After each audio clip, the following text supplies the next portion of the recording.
Okay, so I was going to start here with the second half of 5.2. So we sort of did this in class, but I just wanted to make sure, give you a quick little, maybe try to keep it to 7 or so minutes or less. But if you recall, I mentioned about conductors, and the field inside of a conductor is 0. So if you have an electrical conductor, such as that Van de Graaff that we had, or the sphere that I used to create charge on, and there was an electric field in the vicinity of it, then the electric field inside this, so the electric field in here equals 0 inside any conductor. So, and this is, that's about all you need to know for IB, but just basically you set up a field in the conductor itself, and that causes it to go to 0 in the center. So that's really all you really need to know. But if you were to graph this, the electric field on the y-axis versus the distance away from the center, then if this is the center of the sphere, so that this point is this point right here.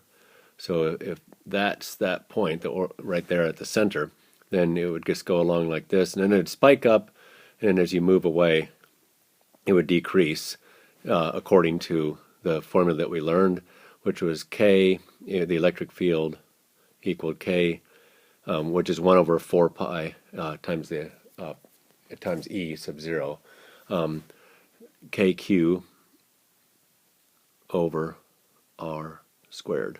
And that's why you get this decay right here. Okay? Okay, so as you go away, and when R is infinity, then the field would be 0.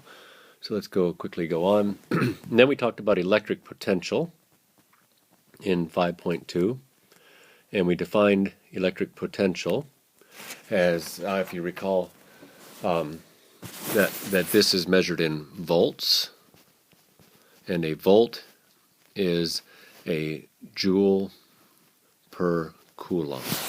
So and basically what we talked about here was that, remember that if you have a point charge, like a point charge right here, then it has an electric field around it. So you could talk about it in here. I'll quickly try to get this done. I don't want to waste a lot of time doing this. There we go. And I think Fielder is going to get on. There we go, Fielder. I connected it together. Whoever it was that said that in class.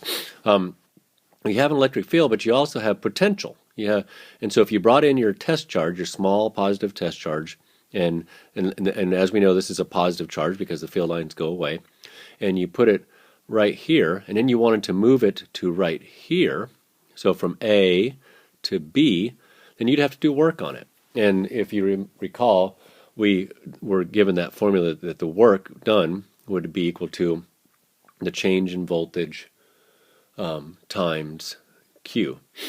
And so that would be the electric potential that we would have. So delta V times Q. So if we took that Q and moved it from A to B, so that would be V at A to V at B, would be the amount of potential that we have.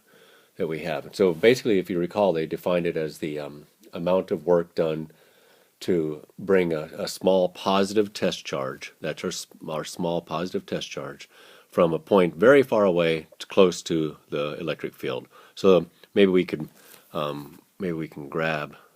Let's see if I can grab. Select. Oh, no, I don't want to select that. Okay, I can't do that. So if we could grab A and move it way away, and we brought the charge in, notice that it's independent of the path. We could make a serpentine type motion coming in, and we'd still have the same path. So basically, we could say that the work is also equal to the change in potential. Whereas that was potential energy in this case, but which would be Q times VA minus Q times V at B. But it would and that would be our potential that the charge stored. So, and let's see, I'm trying to think of a couple of other things that we talked about the other day in class, that I gave you the notes on this, but we had the electric field between two parallel plates that we've talked about before, and that it's uniform, and if we want to know the potential across these plates, then the formula for that would be that the potential in volts would equal to the electric field between the two plates times the distance between them. So that distance right there, and then times the electric field, which is uniform, and we would have the electric field that exists between them. And then I also talked to you about what would happen if we put a particle in here. So let's just say that we put a negative particle right here, right there. Oh, I can't see. There we go. And if you think about, and if you knew that distance, so if the particle would want to accelerate this way, and it would accelerate with a force F, and that force would be a constant force because it is a uniform field, right?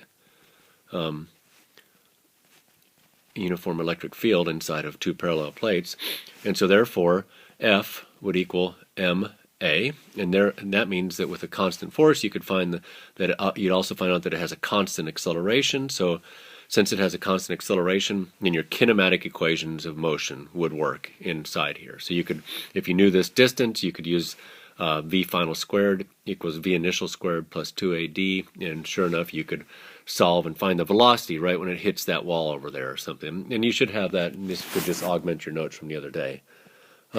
Let's see. The only other things I just wanted to remind you of was there was a new definition of energy, and that was the electron volt. And the electron volt, so if we were to bring one electron, so there's our one electron, which has a charge.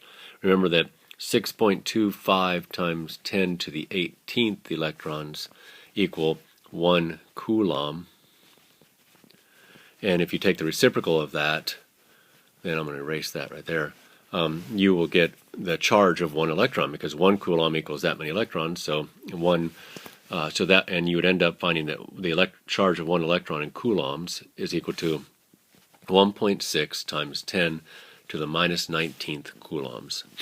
And so that's quite a small charge. But so if you were to take this electron and move it across 1 volt, so here's a potential difference of 1 volt. So that's 1 volt from here to here. So maybe this is like 3 and this is 4. And you were to move it from low to high potential, for instance, and you would have put 1 eV of work into it. So 1 eV is equal to 1 electron volt,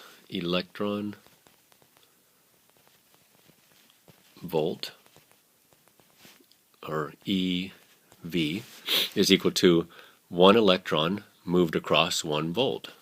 That equals 1 EV.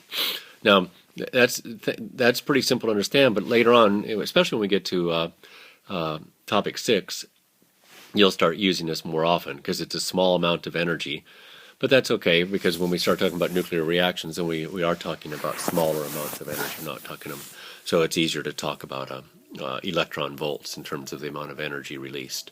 So that's basically it for all of 5.2. That's the second half of 5.2.